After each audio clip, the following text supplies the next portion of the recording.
All right, gentlemen, are we ready? Ready. Let's go. Okay.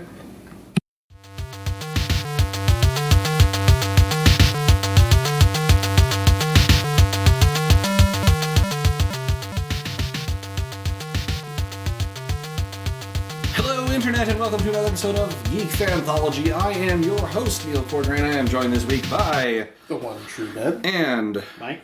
And welcome to 2020. It's a critical year. The future. Yes. Flying cars. Oh wait, we don't have those. Yeah. No.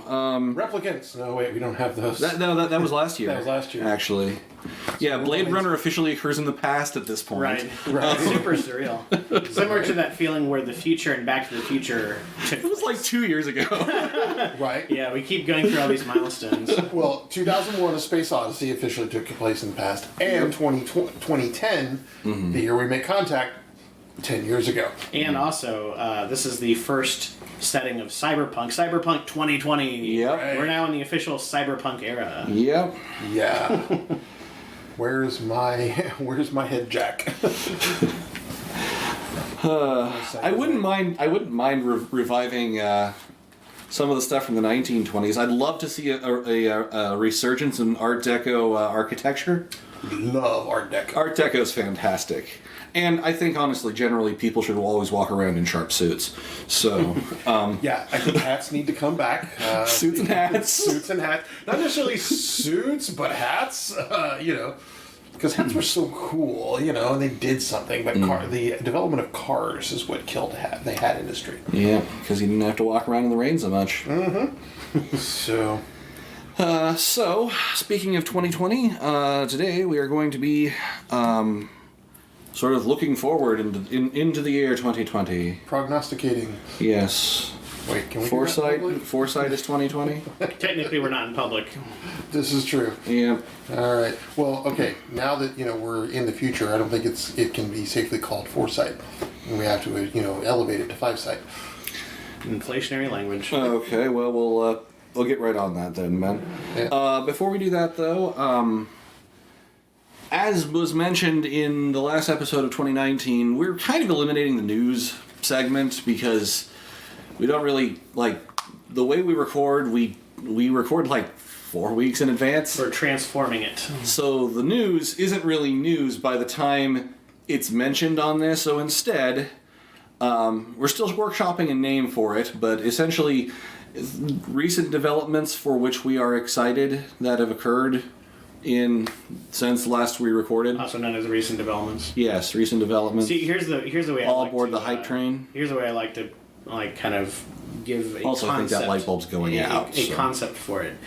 You know how in every RPG ever, you go into a town and you're like, so what are the rumors? What's the word about town? Mm-hmm. Matter of fact, I've been playing Fallout lately, and that's a trope. Right. When you talk to people when you go into a Which Fallout? Fallout 3 Game of the Year edition. Wish I could get that. And that's a thing. Almost every NPC I can talk to, it's like, oh hey, what's the word around Megaton? What's going on lately? That's I kind know of what what you this call segment it. is. We can call it the notice board. The notice board. Yeah. But we'll confer, but that's a strong possibility. That has some. Things that have happened recently, as of our recording date of it's January the 15th? Most places. Yeah. Yep. For the next few hours. Awesome Games Done Quick finished last Sunday. They raised, I think, $3.2 million for the Prevent Cancer Foundation. Nice. I didn't get to watch much of it live because of job. Plus, I was in a play that was rehearsing all weekend, all last week. Yeah. Is that one of those things where they have the video of it on YouTube? Oh, the VODs go up on YouTube. Yeah, I've been watching the hell out of that. Most of those things they do that. So. I actually just recently finished watching the VOD they put up of the Mist block, where they speedrun Mists 1, 2, and 3. Now that would be amusing to me because I always found those games tedious and They beat Riven in 12 minutes. It's one of those things that's like, yeah, it's very much, if you know what you're doing, you can do it in the blink of an eye, but if you don't, it could take you forever. Right. That's kind of the whole point of the game. Yeah, they beat Riven in 12 minutes. They also, they did all pages run for regular Mist, because if you know what you're doing, you can actually beat regular Mist in 1 minute and 30 seconds. Because all you have to do to beat the game is get the white page to Atris, which takes I want to say a grand total of 70 clicks. Yeah, I was gonna say you're measuring it in clicks, basically. Yeah. That's funny. They literally okay, and here's the 80% run. We're not gonna actually do a clock, but you guys can count. Right. So let's see. Well, starting 2020, of course, episode 9 is out. We'll probably get to that at some point. Right. I haven't seen it yet, actually. We'll have many Star Wars things to cover between that and Mandalorian Season 1 and the upcoming Season 2. And also there's going to be a final season of Rebels that wasn't going to happen for a while, and now is. Probably largely because they need another Star Wars thing to slap onto Disney Plus to sell that to people. Right, because Mandalorian. But hey, I mean, if a quality product comes of it, I'm all for it. I love Rebels. It's a great show. Love Rebels, love Mandalorian. Clone Wars has been good. God. Oh wait, this is recent stuff. Hold on, I think I'm sorry. I'm mixing those up. I don't think it's Rebels. I'm thinking of Clone Wars. Clone Wars was the show that was going to have another season, and then it never quite came together. Yeah. So that's actually what it's not another season of Rebels. It's another season of Clone Wars. It's the last final season of Clone Wars. Yeah. I think this would be the third final season now. Right. So. Anything new to recent developments, because that's what we're on at the moment here, Ben. Mm-hmm. Well, we got Kenobi coming out. Okay. That I think has been confirmed. Yeah. There have been rumors about it for a while. Teaser trailers are out for Morbius the Living Vampire. Morbius, yeah. And there's the new Birds of Prey 2 trailer. Mm-hmm. I went from not really looking into that at all to being extremely excited after seeing the trailer, because the best part of Suicide Squad was Harley Quinn, in my opinion. Yeah, Margot Robbie was great. Yeah, and I don't know. The worst part of Suicide Squad was Jared Leto. They didn't need him to be in the damn movie. No, he was completely immaterial to the plot. But I like the style. Here's the thing: Birds of Prey. It's one of those movies where it's not going to be for everybody, but if it's the kind of movie that you enjoy, it knows what it is, and it's playing to that. It's not Suicide Squad, where it just reeked of creation by committee, and there's all these changes with the director and the editing and all this shit. The Birds of Prey looks like, okay, we know what we're getting, we know what we're doing, and we're going to just lean into that. So the characters, the personalities, the comedy, the pacing, the action, judging from the trailer at least. I mean, trailers can be very manipulative, so who knows? But if it's half as good as the trailer, I think it'll be a fun movie that's worth watching. That's true. I'll check it out. Something I'm very much looking forward to. The Color Out of Space opens next week. Oh, that's still coming. Yeah. Nick Cage being Nicolas Cage as the farmer from The Color Out of Space. The mashup that everyone has always wanted. Nicolas Cage and H.P. Lovecraft. Hold on, it's fitting in a way, right? Because Nicolas Cage is slowly going insane. I would say slowly. Wrong tense. For that matter, going. Yeah, wrong tense. Steadily, I don't know. Yeah, but it just that's the linchpin of all the Lovecraftian stuff. So I am of my opinion on The Color Out of Space is either it's going to be really great, or it's going to be amazingly bad in all the best ways. Right.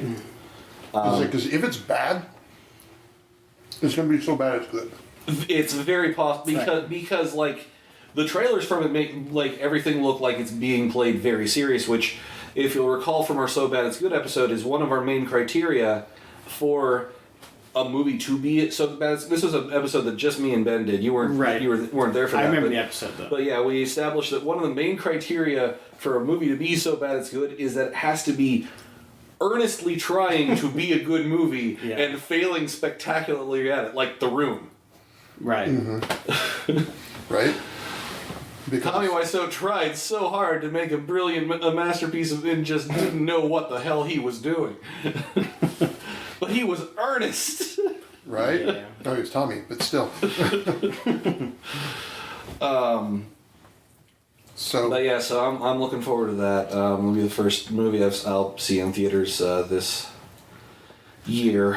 I also mentioned when we were talking before the recording about Doctor Strange 2 losing its director, who's staying on as executive producer, but you know, We will see what happens. we'll see what develops. right?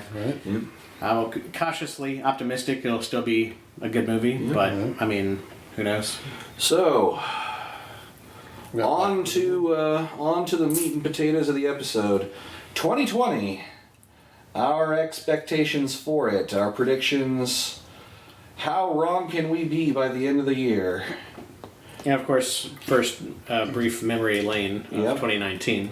2019 brought an end to the first overall myth arc of the Marvel Cinematic Universe. Yeah, end of aka Phase Phase 3.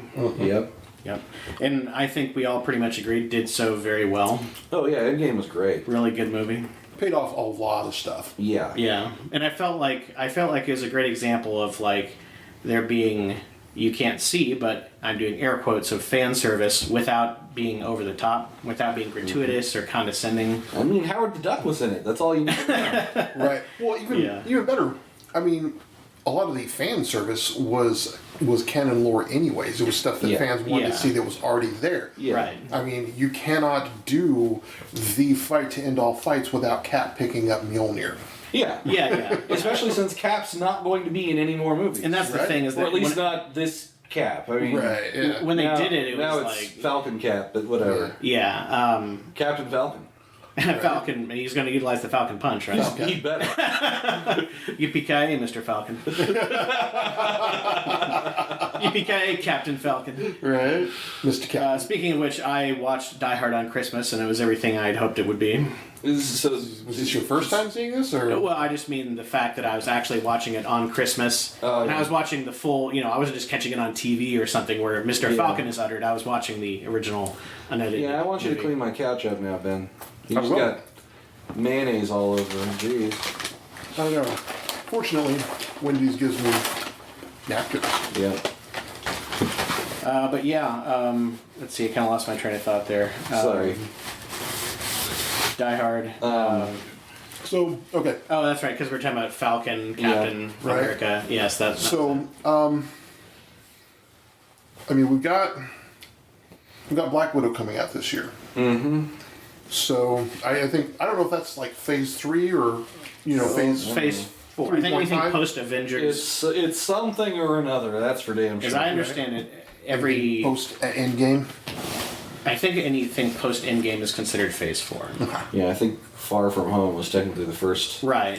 Phase 4 movie. Which was a really good movie. Yeah. And I was very impressed with Jake Gyllenhaal in that. I think Honestly, he did an I'd amazing say job. it's probably the second best Spider-Man movie I've seen in theaters. After Spider-Verse. Spider-Verse was really, really damn I good. keep hearing that. I still haven't gotten around to It's watching on it. Netflix. Yeah, I know. I just, for whatever reason, I haven't got around to it. Go home, do I'll it. put that on my to-do list for this coming week. But, so, I think... Now, Eternals is coming out soon, right? I'm losing track. I am finally starting to experience what I didn't think was possible for me to experience, which is superhero fatigue. Right, I agree. I'm honestly I'm experiencing to level my first prediction for 2020, or at least honestly my desire for 2020, is that maybe we stop completely saturating the market with superhero movies as like the only damn blockbusters that are coming out. Yeah, well, I mean, that's a market thing, right? When the returns start getting worse, they'll stop doing it. Yeah, because like as much as I as much as I have been enjoying what Marvel has been doing, and also pretty much all of DC's offerings since Justice League. Like I didn't much like Justice League.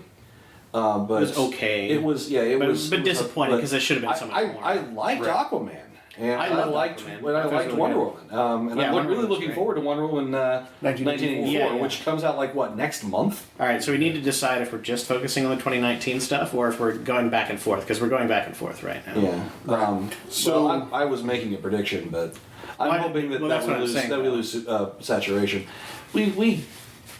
You freeform this, Mike. You always try to impose order on what is a chaotic system. It's his nature. This is why We are entropy incarnate. I am the lawful good. of this. You're the one Yeah, with you're the the notes. you're the paladin. Well, sometimes I have notes. I'm more like neutral, chaotic good. So Chaotic neutral. another thing that we covered in 2019, John Wick 3. Although I really enjoyed it, I still think it was probably the weakest of the three. Yeah, overall. they've definitely been going down in quality. I've been enjoying all of them, but one was easily the best of the John Wick movies. Right.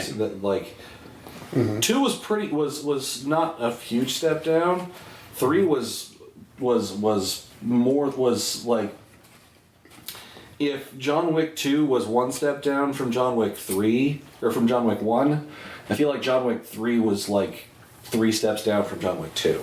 Well, it's like it was a really fun action movie and series of set pieces, but it wasn't terribly coherent or interesting. Yeah, that's because it was also it was really just setting up John Wick 4. Well, okay, so we've said this before. John Wick 2 was one long trailer for John Wick 3. John Wick 3 was basically world building for John Wick 4. Well, see, here's the thing. That right there is that encapsulates what's wrong with the franchise. Yeah. The first movie was a self-contained movie that did not expect to be a giant hit, Right. and it was Yeah. fantastic. But then they're like, "Oh shit! Now we gotta write all this stuff to make sure we can keep this gravy train flowing." Right. And so it's a victim of its own success. in Yeah, that well, sense. Right. I don't Because- feel like John Wick 2 was a trailer for John Wick, was an extended trailer for John Wick 3. I thought- John Wick 3 really is an extended trailer for John Wick 4. Okay. But 2, Well, you two kinda- could, if they could have, 2 could have been just as self-contained as John Wick 1, by just having the ending not be, oh, and here's a teaser for we're going to make another movie. Right. Like, the fact that at the end, Winston was like, okay, well, you're kicked out and now run, and he started running and that was the end of the movie. Like, they could have ended it by just having them kill John and have the movie be and have the thing be over, and it would have actually had a satisfying ending, in my opinion, if they'd done that. Have John just accept the consequences of having killed someone on continental grounds and have him be executed. Maybe. Yeah. Would have been a downer ending, but it would have been a satisfying ending. And it would have been consistent for the universe that they made. Yeah. Right. And of course, that was the whole thing, anyways, that he kind of had a death wish because he was so brokenhearted and depressed about his wife dying and everything. Yeah. Yeah. Anyway. John Wick 3 had tonal issues, which was part of the problem too. Right. Couldn't figure out whether he really wanted to live, whether he wanted to become an assassin again, whether he wanted to say fuck you to the high table. What was his motivation? Yeah, yeah. It was. But I feel like we covered this in the episode. it was kind of all over the place. Right. So, speaking of Keanu Reeves, Matrix and John Wick 4 are going to be coming out the same day next Keanu year. Reeves Day. Yeah. I will return back to my previous statement of what are they even going to do in a fourth Matrix Yeah, I don't movie? know. I don't. Because the Matrix 3 I don't want had that to a be at all. very conclusive ending. Yeah, I don't. Well, It was the story was done. does anybody? It was done does kind of anyone know badly, but it was anything? done. Do either of you know anything about the actual plot? No, there's No, been, neither do I. So I would give you a very simple answer to that question. It's not going to have anything to do. Well, that's the issue though. Is Keanu Reeves is back? Yeah. That's the real problem. Before they announced his involvement, I would just be like, oh well, they'll set it before or do some different thing or do a remake or something. But if Keanu Reeves is back, then I have no fucking idea what they're thinking. When it becomes The Matrix 4, it's like, well, okay. Unlike the Joker movie, which I do kind of like, I was like, who was this for? I understand, I can understand the decision making process behind making it, even though I didn't agree with it.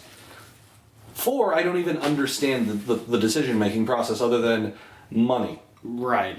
Yeah, well, here's the thing. The search for more cash. Yes. I actually, I was kind of late to the party on seeing Joker. I just saw that like a couple of weeks ago. Still haven't seen it, but it was an extremely good movie. Yeah. But here's the dirty little secret that's not quite much of a secret because the director has publicly said this, but it's something that people don't pay much attention to. Todd Phillips said he wanted to make he had a movie in mind that he wanted to make, and he basically used the Joker as a coat of paint for that movie. You could have easily changed a couple of names and images and things and not had it been Joker related. Yeah. And it would have still been the same movie, basically. Yep. And it's an extremely good movie. Yeah. It's not a movie that's for like a specific. It's not really like it's not like a comic book movie. It's not for fans of the Joker. It's not for comic book movie aficionados. Now, all those people may still enjoy the movie because it's a really good movie. Yeah. But it almost has nothing to do with the Joker. Yeah. It's really just it's like a modern Taxi Driver in many senses, and it's a guy who has serious mental problems, going insane and culminating in some craziness. And also the public's reaction to... I can't get into too much without spoiler territory, but the bottom line is it's not really a comic movie. Right. But it's sold as that because that gets butts in the seats. And see, that was my problem with it, is because I got the sense that this movie wasn't about the Joker as we know him. This is about some guy going nuts, and let's call him the Joker. Right. I'm like, this is not a comic book movie. This is not the Joker. But see, that's the thing is that I knew that going in, and I didn't care, and it was a really good movie, so I liked it. And in general, like, the fact that it isn't a comic book movie actually makes it, in my eyes, a more valid movie. Right. Because... it didn't have to make certain concessions. Exactly. It just did its thing. Yeah. And happened to be a comic movie. And that's the thing is, without getting too spoilery here... he's not even necessarily the Joker. It's the way they do the ending, it's ambiguous as to how canonical or accurate it is. It's the whole unreliable narrator situation. Yeah. Mm-hmm. You want to know how I got these scars? Which, of course, is, they get to have their cake and eat it, too, because it's like, hey, guys, it's the Joker, but it's not really the Joker, and we don't have to worry about this tying into any other movies. It's a one-off. Right. Anyway, we don't want to go too much of a digression here, but... Yeah. Recommended, but it's not really a Joker movie, per se. Which actually, like I said, makes it more valuable in my eyes, but... Right. But the point still stands. I understood the thought process behind the making of the Joker movie, even when I conceptualized it as a comic book movie about the Joker, even though that's not what it is. Right. I don't understand the conceptualization behind the fourth Matrix movie. Right. Other than, hey, Keanu Reeves is the internet's boyfriend. Let's make a movie with him. Right, yeah, you'd have to really stretch to come up with a valid reason, aside from money and Keanu Reeves being totally hot right now, to actually have that movie be made. Right. He's so hot. He's so hot right now. Yeah, basically. Yeah. But yeah, it'll totally bring you joy.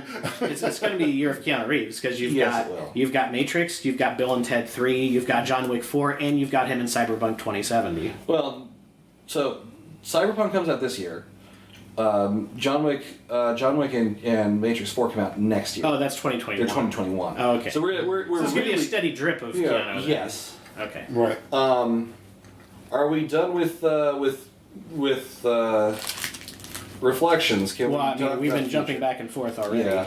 It's not really straight up reflections. Yeah. So let's see. Now, this is something interesting. It's not specific movies or things like that, but as a writer and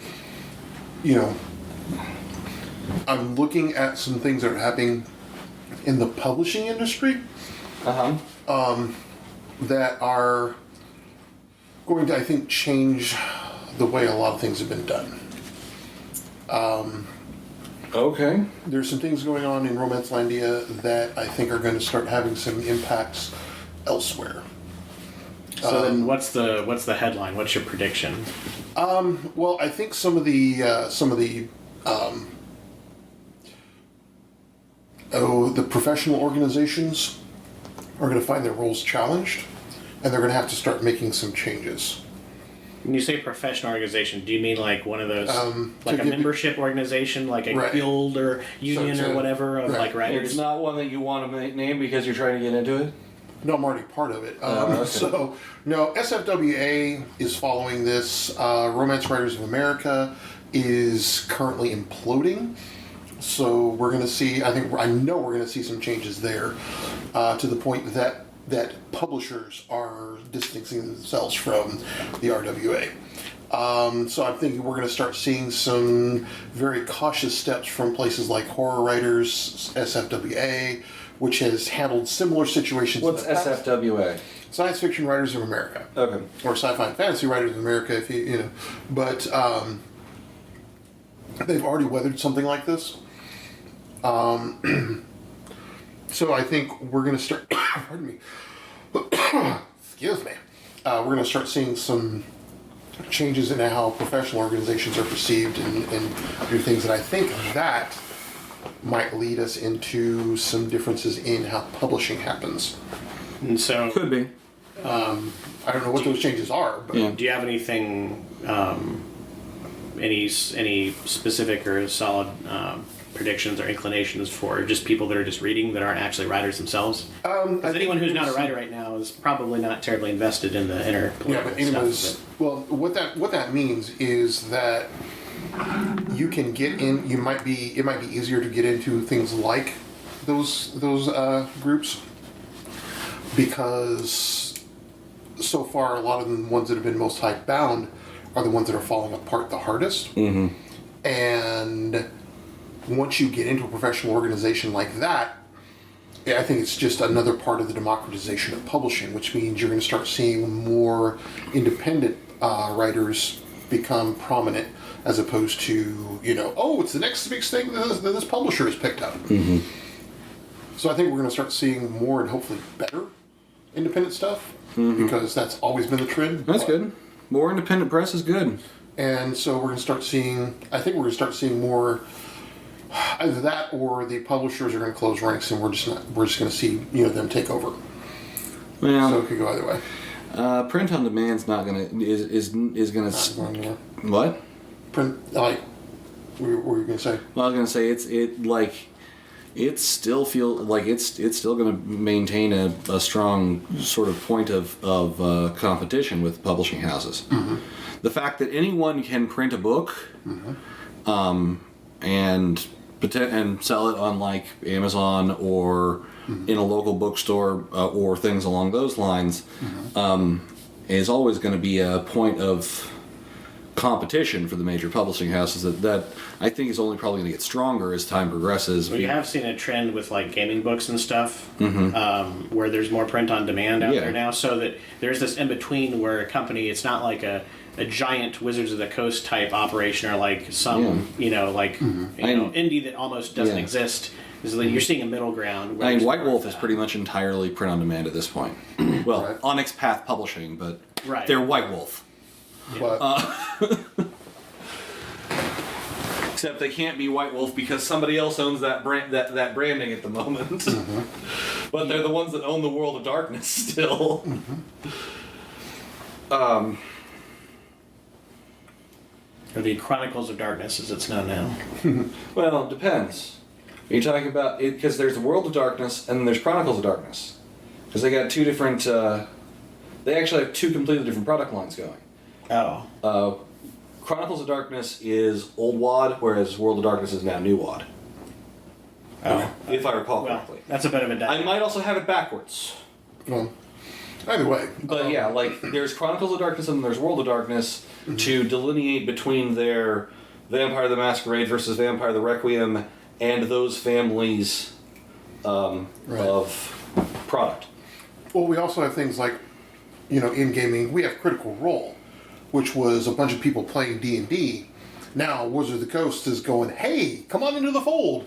Yep. I think we're seeing, again, more of the democratization of everything.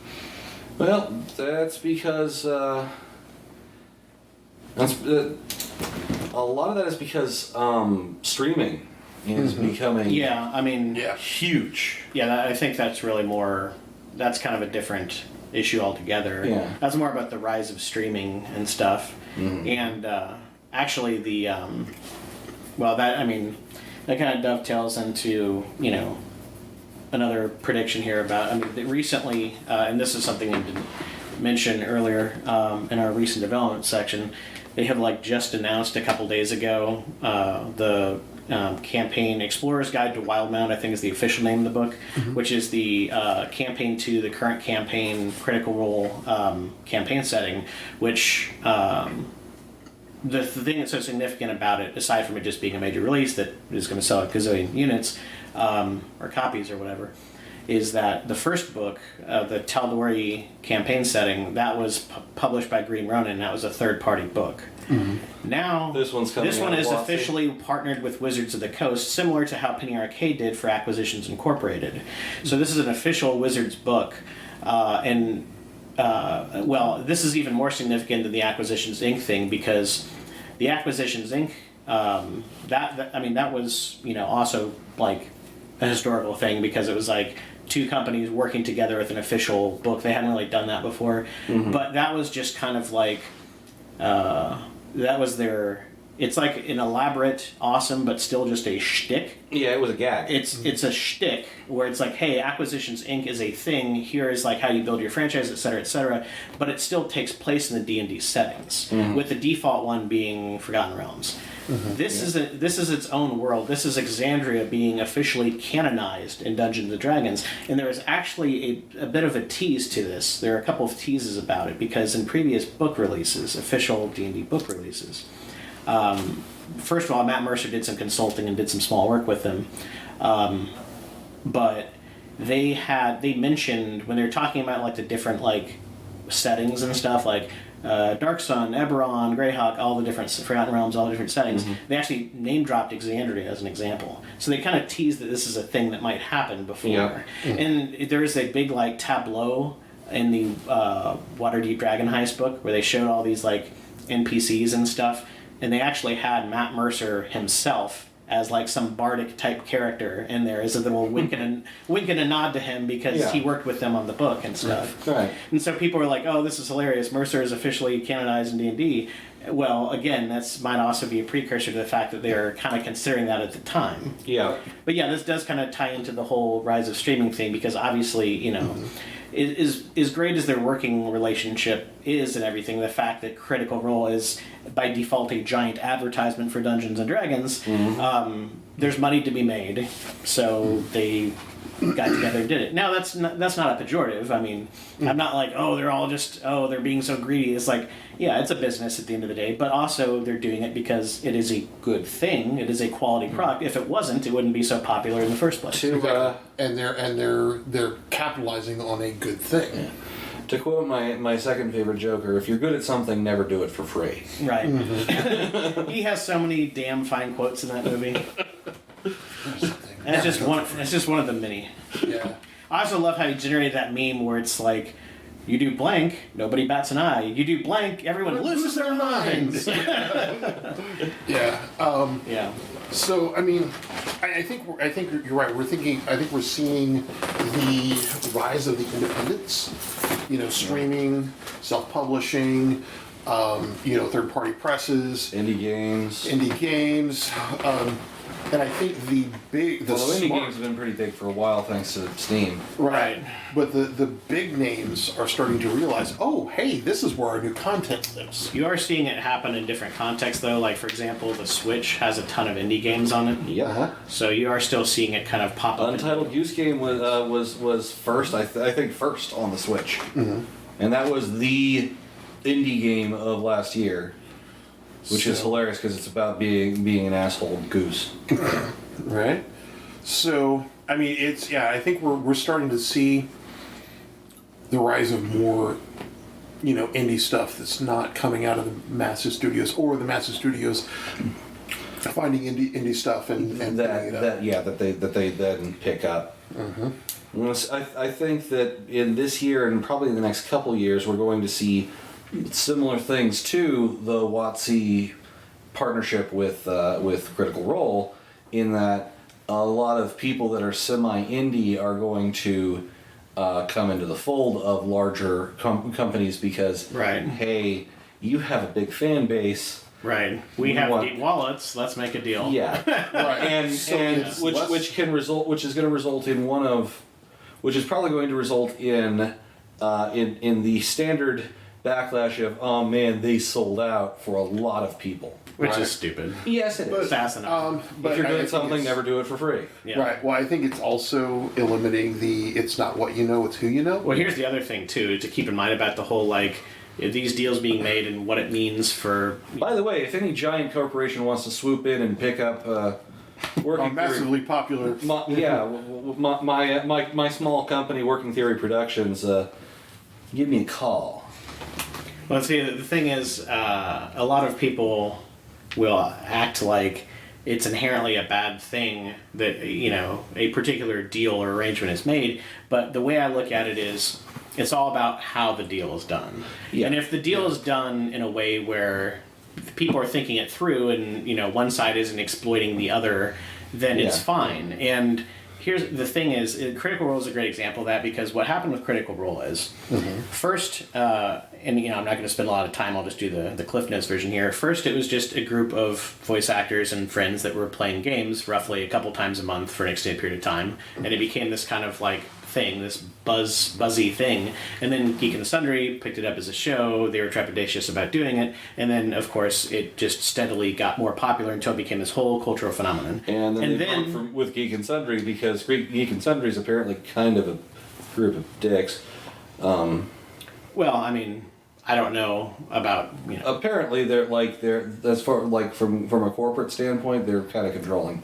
That's why Will Wheaton stopped doing tabletop with them. Well, I mean, we're getting into a lot of he said, she said stuff, so I'm not going to really get into that. But they are a company that is part of Legendary, so it is part of a bigger corporate thing.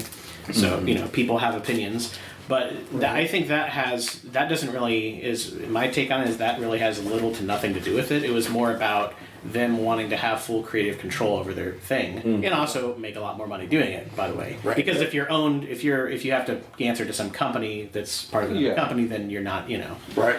And obviously, like that's the thing is that was like that the wild success of the show that was like their flagship thing over there.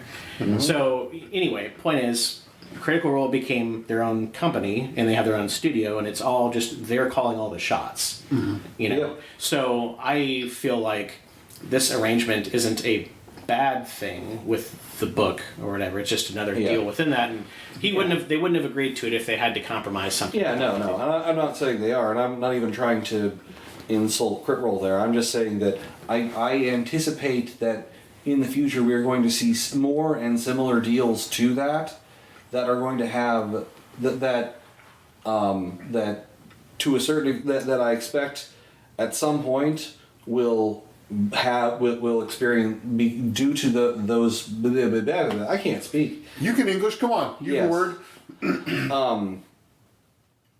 If as more and more of those sort of deals come together, I expect there will probably be a bit of fan backlash at some point. Right. Yeah. No, I wasn't taking that as your opinion. You were just saying other people will react in this Right. way. Yeah, And then when you I'm have, not even saying necessarily to Critical Role, but to something just in down general. the line. Yeah. And it will be, I feel like eventually people will be like, man, I remember when people used to do this for the love of it. Well, here's the thing. Like, whenever you have music in the 60s and 70s. whenever you have a large enough group of people, there will always be people that react in silly ways. Ben, you're old. What you're going to say something about music? They never did it just for the love of it. No, they never did. I mean, they loved it. But if someone said, hey, we'll pay you for it, they didn't turn that down. Yeah. Well, that's the definition Yeah. of being a professional, is being paid for. And your when work. I say selling out, I'm saying that tongue planted firmly in cheek. Oh, yeah. I mean, but the thing is, Mike, you made a comment there earlier that I think is telling in what is going to be the major difference here. Because, you were saying that if they had to compromise Right. what they were doing, they wouldn't have done it. Exactly. And by the way, this isn't me patting them on the back and going, they sure do have a lot of integrity. A lot of their brand is integrity. So Exactly. it's not even they're such great guys and gals. It's like, well, if they don't act that way, that's their brand and it hurts their bottom line. And so I everyone at home can interpret how much of it is altruism and integrity and how much of it is just practicality and profit margins and stuff. Because Well, I think their brand that's it's all very much interwoven when it comes to that Right. company and its brand. Well, it's not so much the whole integrity is good and et cetera and so forth. All of that, I like that. Yeah. And like you said, their brand is integrity. And I don't think that would have become the case if they hadn't. Right. Well, that's a big part that. of what made it so popular is that it's a group of friends that love each other and have so much fun doing their thing, and it's like that the authenticity of it is what made it so popular in the first place. So if they just went all like mercenary about it, then they would lose that, and then therefore they wouldn't have what made it special. Therefore, it would fall apart. Right. So again, that's. How much of it is practicality, how much of it is integrity, that's for people to decide on their own. But Well, but the telling part about that was they had the leverage. oh yeah, absolutely. Yeah. And I think that's going to be one of the big changes is these smaller groups Right. who have this, because they can turn to them and go, look, fuck it, we're doing fine without you. Right. Yeah. The fact that Yeah. a lot of these brand deals and such are going to be going to people who be like, yeah, well, no. The fact that people will be in a position to be able to say no. Right. Will empower them. That is Yeah, I think that's great. I mean, it's very much a script flipped where it's like you have large companies approaching smaller companies and individuals, and the smaller ones having the leverage in that potential deal or arrangement or whatever. Exactly, because it is, if they do have that leverage. I mean, it was like, okay, at one point I messaged P and Elrod, who writes the vampire series that you love. Yeah, the Vampire Files. The Vampire books. Files. Buy her stuff, okay? And I was like, look, do I need an agent? 'Cause this is where I am this year. This is what I made. She's like, son, if you're doing that, you don't need what an agent can give you. Now I ended up with an agent, Yeah. but not for the Demon's Apprentice stuff. Yeah. And your agent was like, would you like me to represent you? exactly. So I think that's the thing is where we have more leverage now that because people are starting to come to indie artists like myself, saying, hey, I think you need some representation.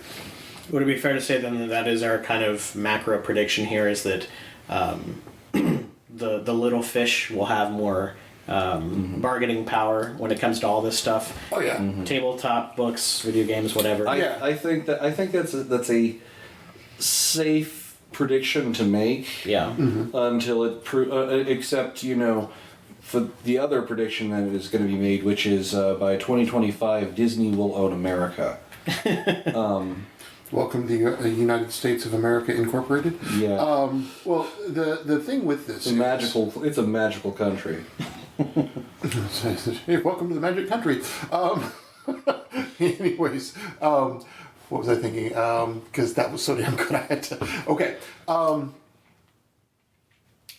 Where I see this coming from is that the big companies are starting to learn that your best indicator of what people are going to buy is what people like.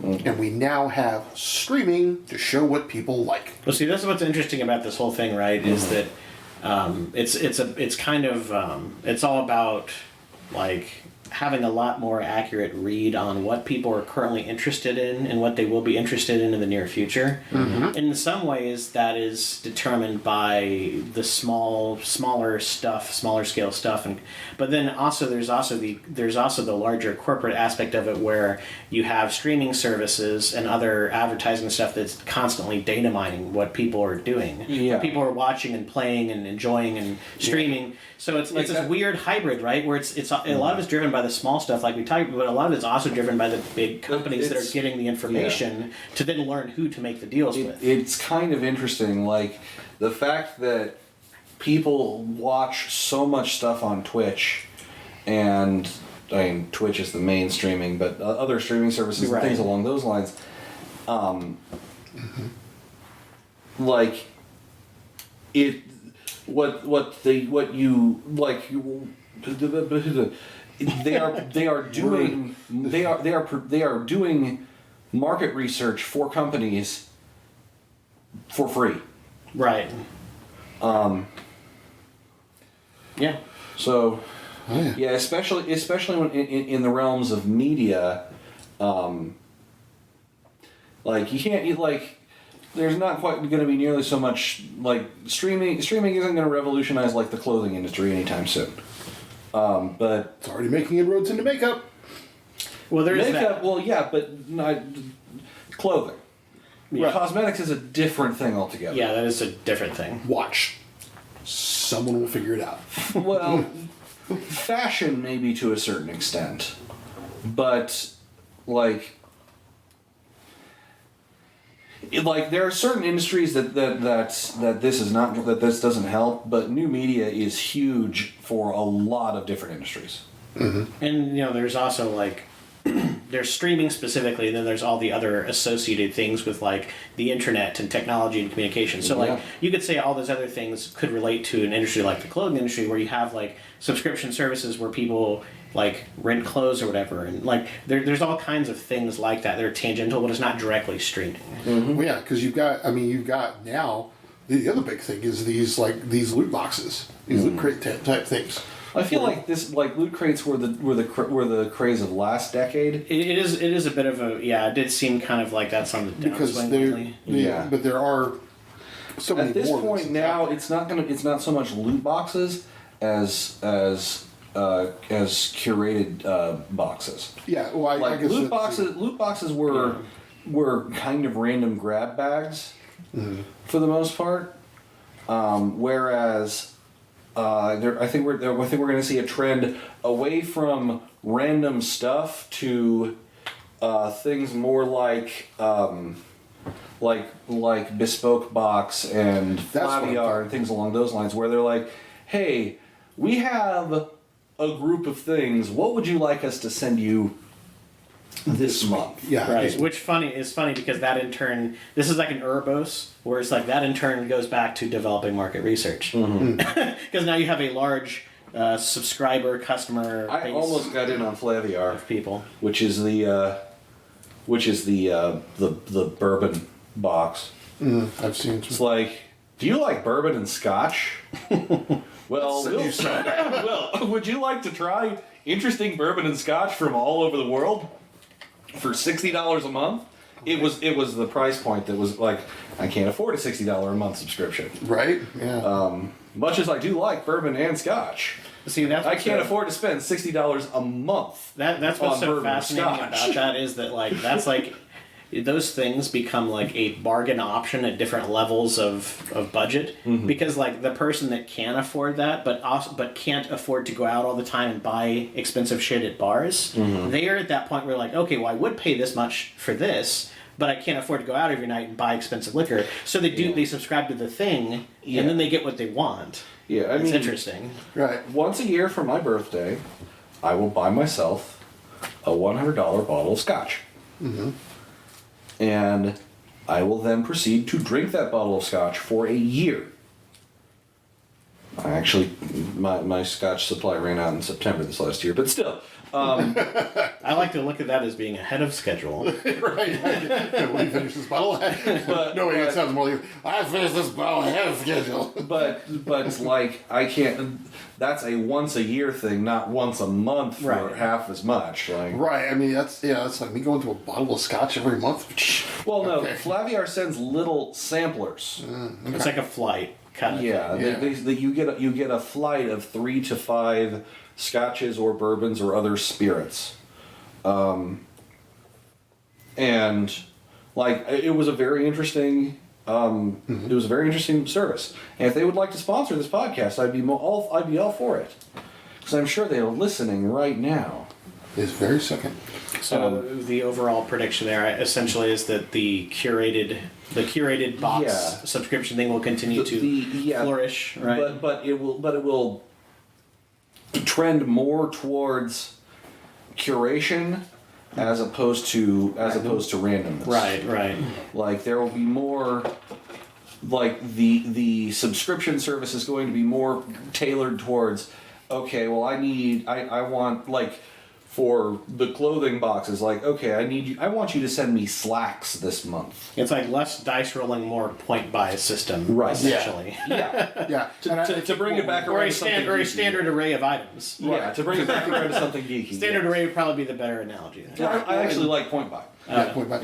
So what we're seeing more, I think, and I think this may end up getting its way into entertainment, is technology is giving us more access to choice. Mm-hmm.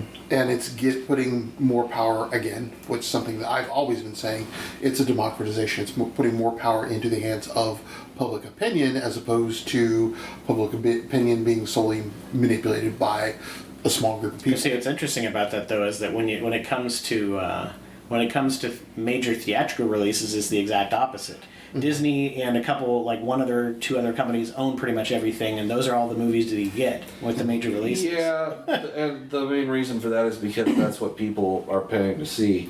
If people stop paying to go, like, if people stopped coming out and making, the most recent Marvel movie the highest grossing film of all time, every time, I realize they don't actually do that, that's hyperbole, but but when you stop rewriting the top 10 highest grossing movies with every new release, right, then we are going to see a larger variety of things released.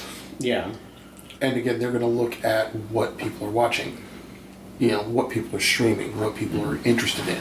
Yeah. So, like Critical Role, because we're seeing lots of that, we might start seeing more fantasy out there. I mean, we're already seeing Lord of the Rings Amazon series. Right. They don't fuck that up. Yeah, time will tell. Yep. And of course, Game of Thrones was super popular, so that also... And then it fucked up. Yeah. A lot of people didn't like the last season, but I still actually never... The Witcher on Netflix is actually pretty good. Yeah, and there's more fantasy momentum right there. Right. I have yet to see that. It's apparently more based off the books than the games. Right. And from what... Having barely played the games, I can't really speak to From that. what I hear, it's all the events in the show take place before the games do. In the books, everything in the books also take place before. No, the first game, apparently some stuff is related to the first book. I've played a little bit of the original Witcher game. It was really hard to work out, like, what the hell I was supposed to do at any given point in time. Yeah. Apparently the second and third games got a lot more clear in that regard. Yeah. Like everyone says, yeah, the first one's kind of a difficult play, but I bought it for $5 on Good Old Games, so I'm not exactly complaining. Right. Yeah. I bought The Witcher 2, but that was before I upgraded my computer. I could actually probably run it now. Yeah, but the fantasy thing, that seems like a fair assessment. That's not even really a prediction, it's already happening, so Yeah. I mean I guess that's just kind of a tame, it will continue. A resurgence of fantasy it would not go amiss. In popular media, hey, here's a fun little aside. My prediction is that the Sonic the Hedgehog movie will suck. I am going to go see it. Because it looks terrible. It doesn't look terrible. It doesn't look nearly so terrible as it did in the first bit of time. I mean the quality of the movie in general, not the actual visuals. Well, I honestly feel like the second trailer, like with the redesigned visuals and also apparently a slightly reworked storytelling angle, honestly looks like it might not be as bad. Well, and I do think that Jim Carrey was possibly the perfect casting for Dr. Ivo Robotnik. No, seriously. So he's fantastic. So in the trailers, at the very least. This is going to be. This has the makings to me of an episode in and of itself. Pros and cons of Sonic the Hedgehog movie. Let you two duke it out. I'll put on a little black and white striped outfit and be the referee because I'm just going okay. Because the thing is I liked the original Sonic the Hedgehog cartoon based more on what's going on in the game than I did what came out later on. I remember watching that as a kid. So you're talking about this the Adventures of Sonic the Hedgehog versus Sonic Sat AM. You mean where he's like chomping down chili dogs all the time? Right, yeah, the one that's basically... Versus the one where he's a freedom fighter on the planet Mobius. Yeah, exactly. Which one... What? What? Like, no, that was the good series. I don't know. It really was. It was a very good series. It's hard for me to. I haven't really. I've been checked out of the Sonic franchise. That was Sonic Sat AM for almost the entire because franchise. Because you had to be confused because originally they were both the Adventures of Sonic the Hedgehog, and they were both airing simultaneously. But they were being made by two completely separate companies. Although Sonic the Hedgehog was voiced by Jaleel White in both cases. I didn't even know that was. Jaleel White, by the way, is Urkel. Well, hold on. Urkel is Sonic the Hedgehog. Urkel is Sonic the Hedgehog. Okay, that so is at some fantastic. point, Jaleel White's going, "Did I do that?" He also voiced Sonic and his twin brother and sister in the vastly inferior 2000 series Sonic Underground. Wow. He voiced all three of the main You characters. are a font of Sonic trivia. Of very useless knowledge, yes. I really liked Sonic. I played like the first 3 games on Sega Genesis, and that was basically it. I didn't really, and like I said, I watched a bit of that cartoon show, but that was about it. I think you're about to have a game thrown at you. That's the extent of my Sonic involvement. I own the Sonic Mega Collection on PS2. Anyway, Which had all of them except for Sonic CD, which I have the feeling the question for me isn't going to be is it a good or bad movie, but how bad is it? Yeah. And now there's a good chance that it may not be that bad. Yeah. But I'm still thinking it's probably going to be pretty bad. There is another trend that I think is worth watching out for here in 2020. That admittedly I did not identify so much as Jim Sterling did, and I'm totally aping his noticing. But I think we're going to see a lot more instances of movies following kind of the trend of video games of being patched, or having more content released on like Endgame has had 3 additional has had 15 minutes of additional content added onto it. But the big difference was Cats. Oh God. If you are not familiar, Oh God. Here we go. if you saw Cats in the first week, you actually saw a different movie than you did in the second week. Except the fact that nobody saw that movie. Because it got a lot of people saw that A lot of people saw that movie and hated it. A lot of people saw that movie and thought that it was and asked, so is this what it's like being on shrooms? And acid at the same time? But Yeah, I mean, Sony, I think it was Sony. Don't get me wrong. Whoever. I agree with you. A large percentage of the people that saw it hated it, but the amount of people that saw it was still a very small I number. really seriously Because want to look go at the hate box watch it with office someone receipts. with some friends at some point. No, it's very much going to be a fun train wreck to watch, I'm sure. Yeah. But holy. cow. But the point that I'm trying to make is. Right, the whole patching thing where they Cats make literally, changes and updates. the company that made that which I can't remember who did it, but what company was affiliated with Cats? Mm-hmm. What movie I don't know house? either. But they released, they actually sent an updated film to the theaters after it had been playing for 2 weeks, where they realized that there were some couple bits where the CGI was wrong, you could still see human hands, which you weren't supposed to see. Yeah, it's super weird. And they also recut it. Yeah. So you actually literally saw a different movie if you saw it from 1 week to the next. It's so bizarre. And I feel like that is a thing that we might see more of Yeah. in the future. Yeah, that's probably true. Especially since we're no one's making movies on film anymore. They're all digital. Right. Which means all you have to do to update the film is update a file in the hard drive. So it's mainly going to be those two things. Would you say extras or whatever for the stuff that's doing well, and then trying to frantically fix stuff that's crappy and not doing well? And Sonic the Hedgehog was actually a pre-indicator of that, because people saw the first trailer and saw the original design of Sonic, and It's the stuff with nightmares. and gamers collectively threw up in their mouths. I didn't think it was all that bad. I just was like, really? Okay, well, that sucks, but I wasn't outraged. Yeah, I but didn't was clutch like, any pearls or anything, but I do really like the new design of the new Sonic, because it actually looks like Sonic. hey, don't even. I don't have. And skin not in the like game, some I'm not- DeviantArt interpretation of Sonic. It's not like I'm. I'm not rooting against it or anything. I want it to Yeah. be good. I want all movies to be good, really. Yeah. Exactly. Well, maybe a few to not be good, just to have fun with them, how bad they are, of course, because Yeah. you always got to have that. But Sonic the Hedgehog. let's see, what else? The Final Fantasy VII remake's finally going to be coming out in 2020. Well, just Midgard.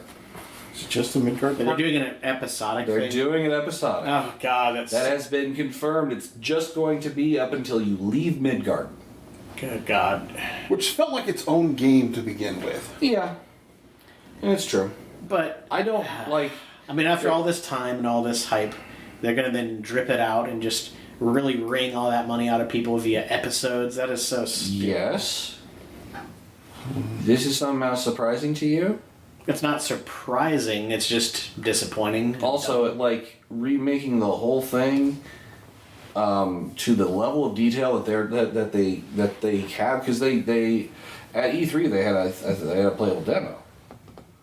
I mean, To the degree that they're reworking it like I realized they announced it 2 years ago. If they were going to try and remake the whole thing, yeah. they'd need another 4 years of development. Maybe don't announce the game that early then. Yeah, really. I mean, every issue is an issue of their own making. To a certain extent. They decided to do it. They decided to do it to this extent, and they decided to announce it when they announced it. Mm-hmm. So it's like people can give all the reasons till they're blue in the face, but that doesn't change my opinion on Well, it. at the point where once it's announced, you can't put that cat back in the bottle. Right. Yeah. What phrases are we mixing there? Genie in the bottle and what's Cat the out of the bag. Oh, okay. Right. So, Yeah. but yeah, it's one of those things that I was intentionally. I know mixing you're that doing metaphor. intentionally. I just wasn't sure what the other half of it was. yeah, cat in the bottle. Cat yeah. bag. Cat Okay, bag. gotcha. Yeah. Right. So. Yeah, well, that's by the time it actually is a thing, I won't care anymore. that's what it amounts to. Yeah. I'm already bordering on that as it is. So, Right. And do you know what my reaction to them remaking Final Fantasy VII was? Huh, Meh. okay. See, Yeah. here's the thing. We've covered this. Here's a prediction. Here's a We've covered prediction. this topic before. Here's a prediction I have for 2020. We're gonna revisit our Final Fantasy episodes because we haven't done that in a while. Yes, agreed. And that is a prediction we have the power to make come true. Yes. Yes or not. Because I liked 7, but I'm not nearly so enamored of 7 as Yeah. the rest of the Final Fantasy public. Well, that was one of those things where it was a big technological thing Yeah. and a big turning point with getting new fans and all that stuff. So for a lot of Absolutely, people yeah. it was a big thing for I- the way I- I look at it is this. There's a lot of younger people where episode 1 was their first Star Wars movie, Mm-hmm. right? Now on a basic level I'm not gonna relate to that at all. But I get it for them. Yeah, and- so it's and kind I- of like that with FF7. yeah, and I also get that hype. I just feel like Final Fantasy VII is overloved by the populace because of that. Right, I agree. So It's a lot of nostalgia. I mean, it's a great game, but it's overrated because of that. It's the And I first also one look at it became- as those are resources that could be dedicated to something new and different and interesting. yeah, You could be doing all like that Final stuff. Fantasy 16. You could actually have a new Final game Fantasy 20 something or a new IP. No, they're up to 15 at the moment. Are they up to 15? I thought it was like 20 or something. No, Well, that's if you count in all the other stuff. Yeah, Because you have 10-2 and Tactics and all these other offshoots and stuff. Yeah. By the way, Final Fantasy Oh, Tactics is probably actually my second favorite Final Fantasy game. And also, Final Fantasy 14 happened twice. there was Final Fantasy 14. And then there was Final Fantasy XIV: A Realm Reborn, where they literally wrote into the storyline of Final Fantasy XIV, the world is ending and going to be destroyed because they really fucked up their game This is design. This is one of my favorite gaming stories of all time. There's We got 10 minutes, so go for it. one of the most Japanese things ever, and I mean that in a good way. like they were like, oh my gosh, we fucked up so bad. We really need to make this right. And they're like, they did a public thing. We're like, listen, we know we fucked this up. We're really sorry about fucking this up so bad. We're going to literally, in the game, have the game's world come to an end, and then a whole new world is going to... A whole new... I was waiting for it. Thank you for not letting me down. They literally wrote in the reset of the world into the game story. You're like, we're gonna work our asses off to do this game all over again and make it good this time. And they succeeded from all reports. Yeah, and we'll do it. Final Fantasy 14 is apparently. And we'll do it in universe. It was one of the most meta things of all time. Yes. And then lo and behold, I mean, this is so funny, right? Because I wasn't really invested in the game. I was. This was back in the days of yore when I was still reading PC Gamer. Back in the day. Back when PC Gamer magazine was still a thing. It was actually good. Back when magazines were still when physical magazines were still a thing. Anyway, I remember having an issue of PC Gamer, and I was like, oh yeah, FF14, I heard that was a thing that was going to happen. I didn't really care because even though I loved Final Fantasy, I played FF11 and it was just kind of meh to me. Yeah. So I didn't really care about Final Fantasy MMOs. And then I flipped to the review page and it was like single-digit review, and it talked about how it was the buggiest, crappiest, stupid content bear thing ever, and it would just savage the game. I'm like, ooh, that's brutal. That's too bad. And then I just didn't pay any attention to it. And then I heard about this Realm Reborn thing going. I'm like, what? And then I looked into it. I'm like, it just blew my mind.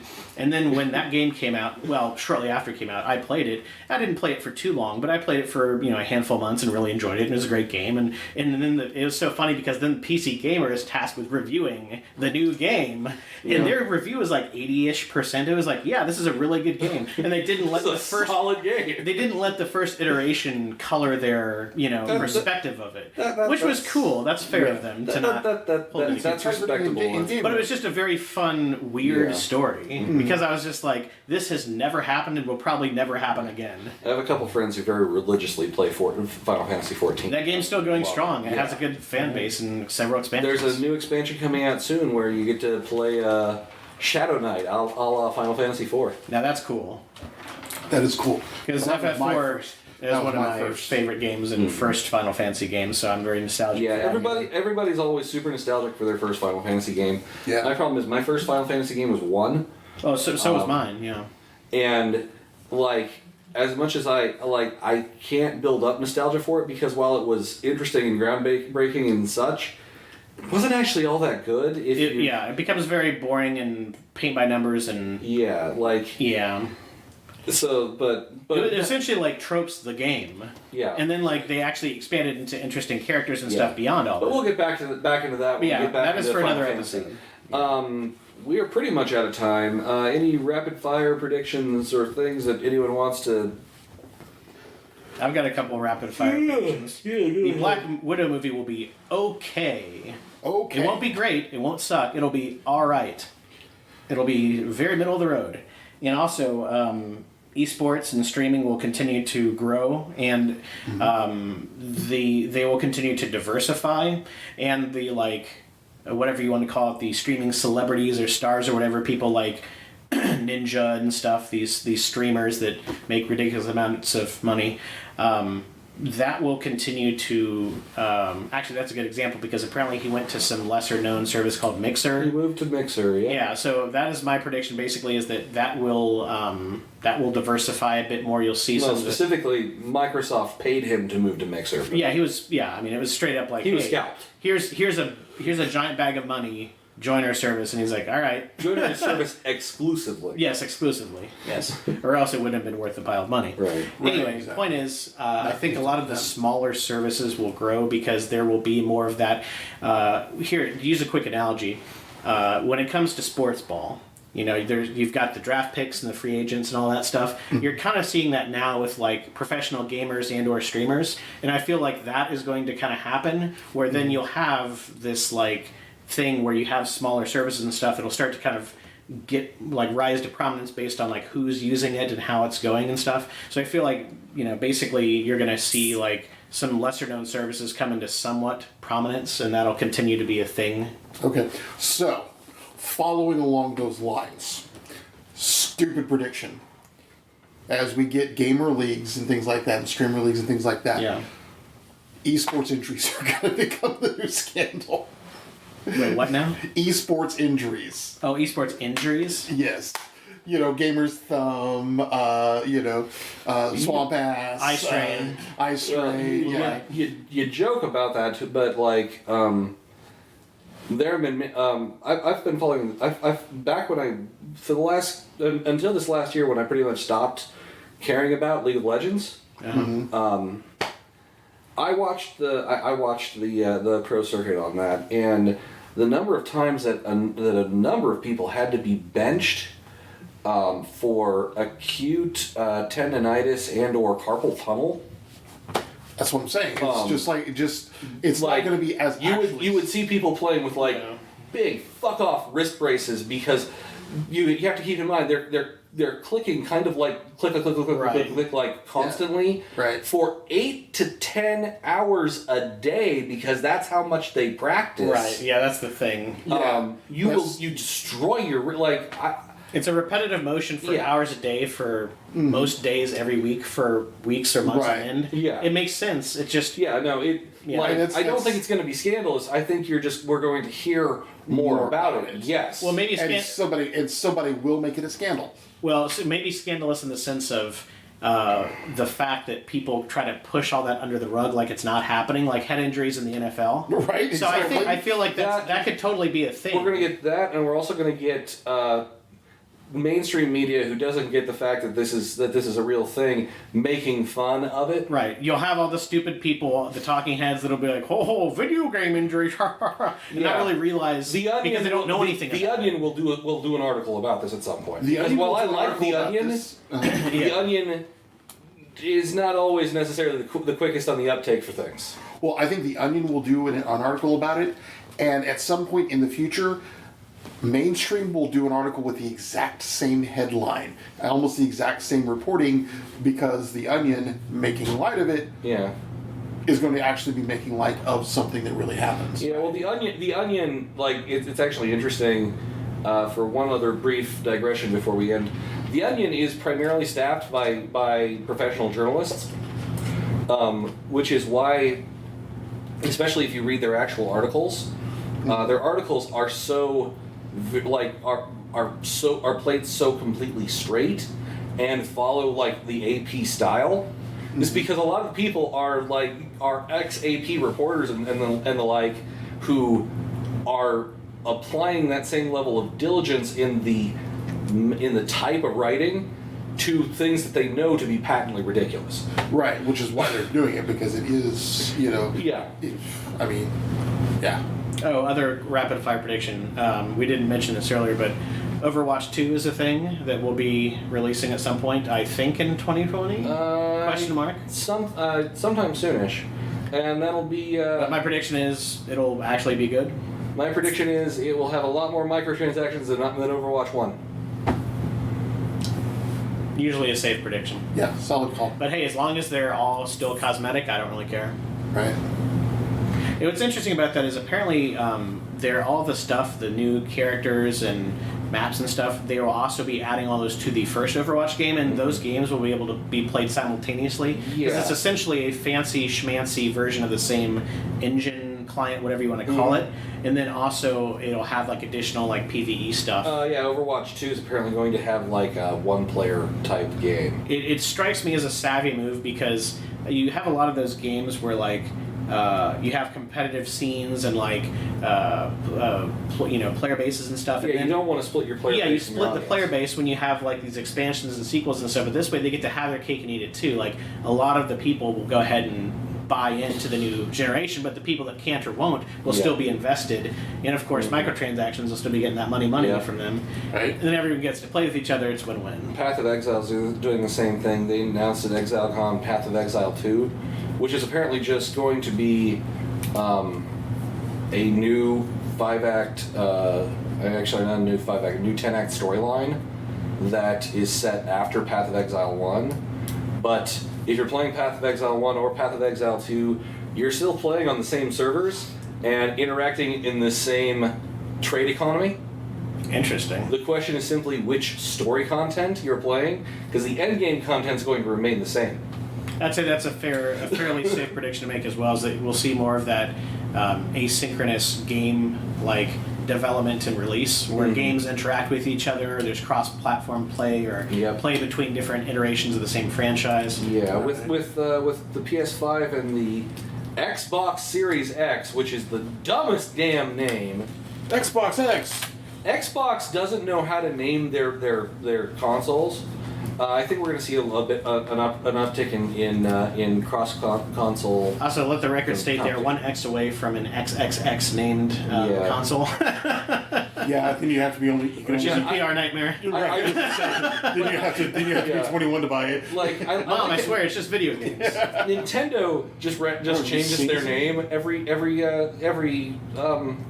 they had their chance. They did their giant fuck up with the Wii U branding. Yes. So the common person didn't even realize it was a different console. Yeah. But at this point, pretty much like, for the most part, they changed their name completely. Right. PlayStation just adds one to the number. I would say. And Xbox doesn't know what it's doing. I would say, regardless of people's feelings and opinions and experiences with the various consoles and stuff, let's just be honest. Sony has the best system here.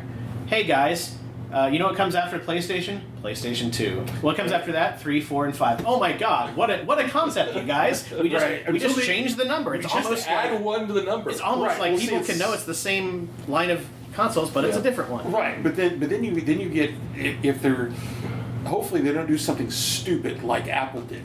So Samsung, has the Galaxy S this, S1, 2, 3, 4, 5, 6, 7. Yeah, so Apple goes from the 8 to not the 9, not the 10, but the X. Guys, this is like Windows operating systems from the last decade, where it was like Windows 98 Second Edition, Windows 2000, and Windows Millennium, and some other. We don't know what we're doing. Right. We're just numbers and words. Windows we're 2, 3, 4, 7 XP. Yeah. So and here's the funny thing: when Apple first introduces the 10, the X. They go, no, it's the Roman numeral 10. You need to call it the 10. So all of their reps and everybody who sold it was instructed to call it the 10 because there was the 10, there was the 10R, which is the cheaper version, and then there was the 10S, which the XS. And then the XS Max. Yeah. And I'm just going, God. Yeah, it's like, you don't want people to notice that it's in excess. Right. And with that, we're going to have to call it an episode because it's 11 o'clock and Neil needs to sleep. Sleep is overrated. Sleep is for the weak. Everyone, we want to thank you for rejoining us here this year for Season 5 of Geek Fanthology. So we've been doing this for Season 5? Yeah, this is Season 5. 5, goddamn. I know, right? 5 years. My friend Felix, hi Felix. Hi, Felix. Since we're on Spotify, he was like, okay, hey, I can listen to your podcast now, because he wasn't interested in listening to things that weren't on Spotify. And he was looking and was like, you got a lot of episodes, to which I said, well, yeah, Felix, I've been doing this for 4 years now. Oh, God. You've been doing this for 4 years. But yeah, so this is year 5.